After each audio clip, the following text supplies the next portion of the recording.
Assalamualaikum warahmatullahi wabarakatuh.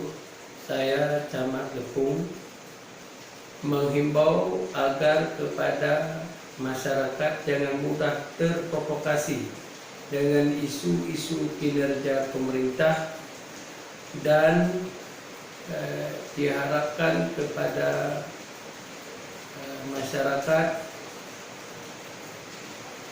agar menjaga ketertiban dan keamanan dalam rangka pelantikan Presiden dan Wakil Presiden, dan selanjutnya dihimbau juga kepada para mahasiswa dan mahasiswi agar jangan turun ke jalan-jalan dalam rangka melakukan demonstrasi, lebih baik melakukan audiensi dengan pihak pejabat-pejabat terkait.